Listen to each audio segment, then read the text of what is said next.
Hello and welcome everyone. Very happy that we are all together again. In this tutorial we will continue illustrating the steps of designing any off-grid solar system. On the previous tutorial we illustrated the first three steps, which were how to calculate the load's power and energy, how to calculate some parameters related to the off-grid solar system like the required angles and the coordination, and how to calculate the system efficiency. And now let's continue those steps, so fasten your pill and let's get it started. The aim of this tutorial is to know how to design the required panel system that will receive the solar radiation energy and convert it to the required electrical energy. So let's start with the fourth step.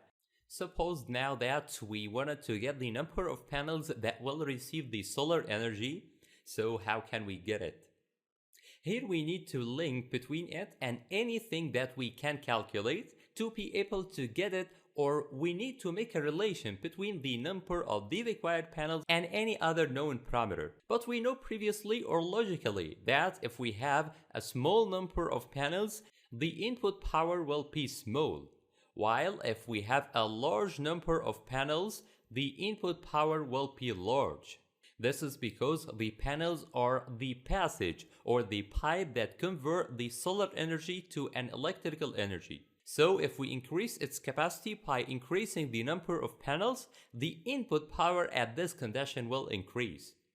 So we consider now that the number of panels is equivalent to the input power to the solar system. Therefore, our aim now is to get the input power to the system.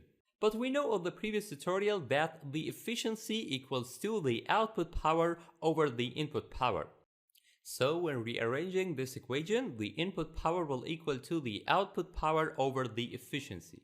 Now we need to do the same thing, which is to get a relation between the output power and another known thing. So if you think a little bit, you will know that the output power is proportional to the electrical loads that we need to feed. So this means if we have a small number of loads, the required output power will be small, and if we have a large value of loads, at this condition the required output power will be large. So we can conclude that the output power is proportional to the loads that we wanted to feed. But if you remember of the previous tutorial, the load's power depends mainly on the energy that this load will consume. So we can say that the load's power equal to the load's energy that we have calculated before from the table over a time. And this is because the power equal the energy over a time. But at the first glance you will say that this time is equal to the load's time that those loads will work on. But this is totally wrong. This is because we are calculating the power relating to the solar panel.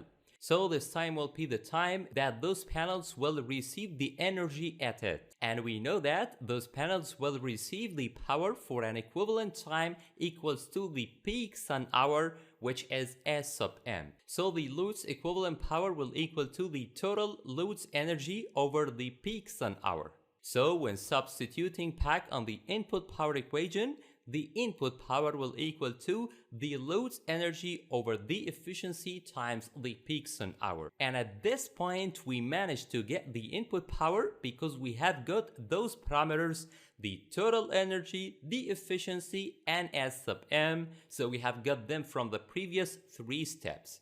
Now the number of panels will equal to the input power over the power of a single panel.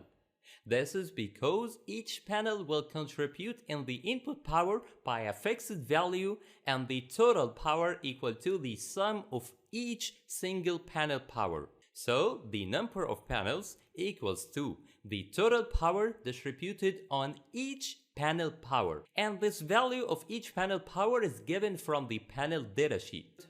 Alright, that's good about the panel's design, and at this point we have finished. So on the next tutorial we will continue those steps by illustrating the fifth step related to the battery's design of the off-grid solar system. Hope that's clear right now. Thank you for watching and see you next tutorials.